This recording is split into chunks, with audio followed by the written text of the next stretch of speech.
Good morning dear student. आइए हम लोग देखते हैं रेशनल इरेशनल में एक और चीज। अभी हमने जैसे देखा तो इसी में एक और चीज आएगा।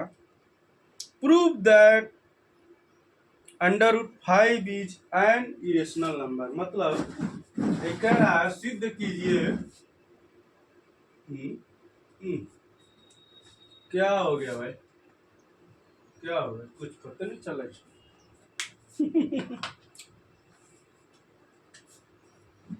Prove that under root 5 is an irrational. ठीक। तो हमने जैसे पीछे पढ़ा है, जैसे पीछे देखा है कि हम जैसे सिद्ध करते हैं under root 2 is a rational number. Irrational number को रेशनल नंबर मान लेते हैं। जब भी कोई कॉमन चीज आएगा, एक चीज जान लीजिए, ये दो लाइन बना दीजिए। अब इसको हम लोग सिद्ध करते लिखेंगे। माना let under root 5 is a rational. ठीक। तो रेशनल मान लेंगे तो क्या होगा? अंडर रूट 5 बराबर ए बाई बी के रूप में, जहां B is not equal to 0। क्यों? क्योंकि रेशनल है तो हम लिख सकते हैं इसको पी बाई क्यू के रूप में। ठीक है, लिख सकते हैं ना? लिख देंगे। अब हम क्या करेंगे? बोथ साइड स्क्वायर करने पे, बोथ साइड स्क्वायरिंग स्क्वायरिंग तो आपका अंडर रूट 5 का होल स्क्वायर बराबर ए बाई बी का होल स्क्वायर। तो ये हो जाएगा 5 बराबर ए स्क्वायर बाई बी स्क्वायर, यानी इसको लिख सकते हैं 5 बी स्क्वायर बराबर ए स्क्वायर लिख सकते हैं। ये हमारा बन जाएगा इक्वेशन 1। अब जब ये बन गया तो हम यहाँ एक चीज लिख सकते हैं, कॉमन चीज लिख सकते हैं। क्या?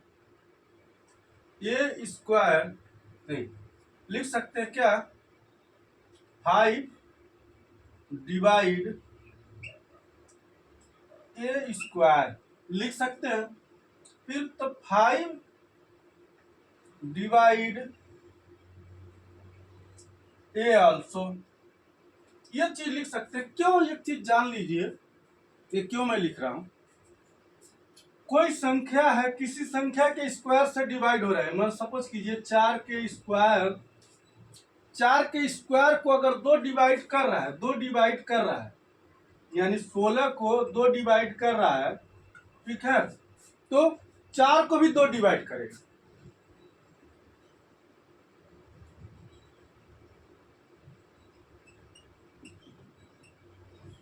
चार को भी तो डिवाइड करेगा, करेगा नहीं? बस यही चीज यहाँ पे दर्शाया जा रहा है। तो हम क्या करेंगे? फिर मान लेंगे, माना let A equal to 5c। Equation 1 मानिए। अब इक्वेशन 2 बनाने के लिए हम इस इक्वेशन 1 में पुटिंग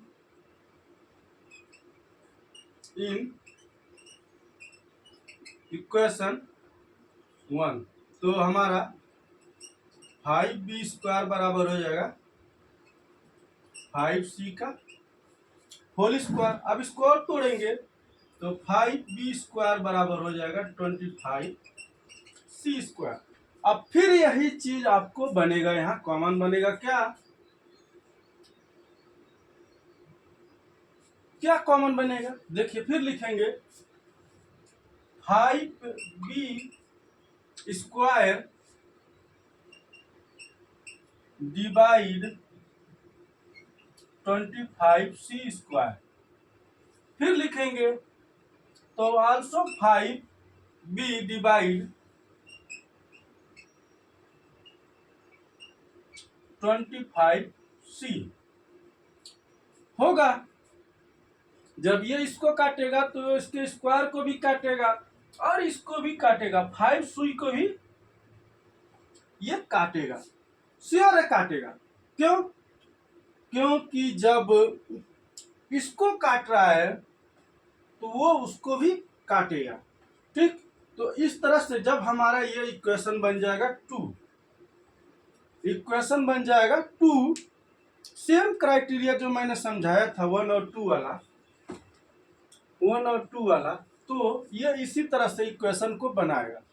अब हम क्या करेंगे, फ्रॉम इक्वेशन 1 एंड 2 से हमको क्या निकलेगा, कंक्लूजन निकलेगा। क्या कंक्लूजन निकलेगा, अब हमको क्या कंक्लूजन निकालना है, क्या कंक्लूजन जानना है।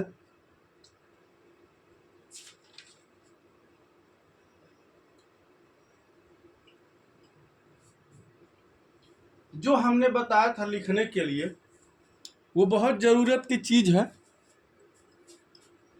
यहाँ तक तो आ रहा है, ये बहुत जरूरत की चीज है।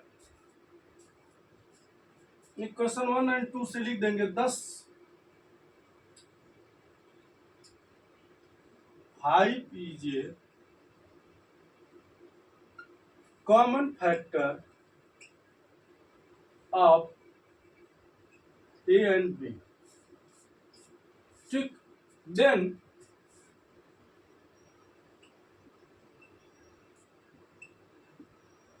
the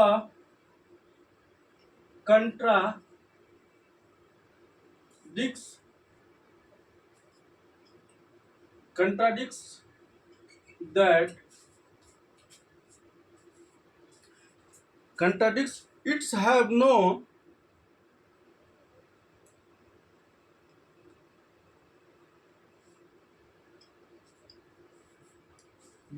of the that is the fact A and B have no common factor, that the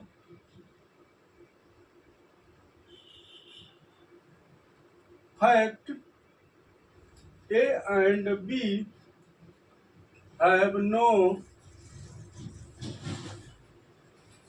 common factor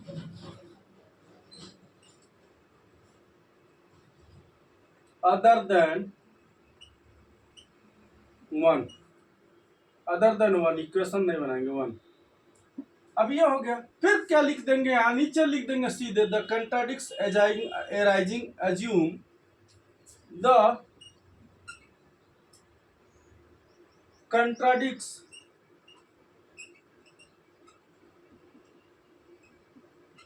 arising assume by under root 5 is a rational, ठीक, rational,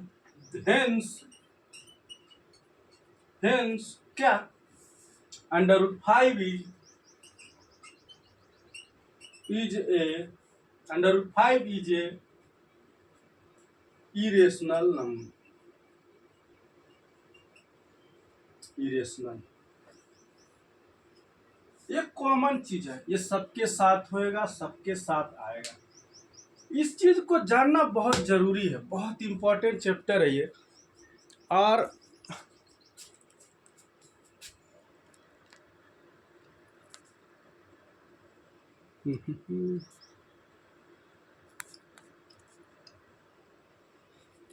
मैंने कोशिश तो किया सारी चीज बताने के लिए, बट ये आना बहुत जरूरी है, ये आएगा ही आएगा। इस तरह के क्वेश्चन आते ही आते ही 5-6 ऐसे क्वेश्चन मैं करवा दूंगा जो आपको पेपर में आने ही आने हैं।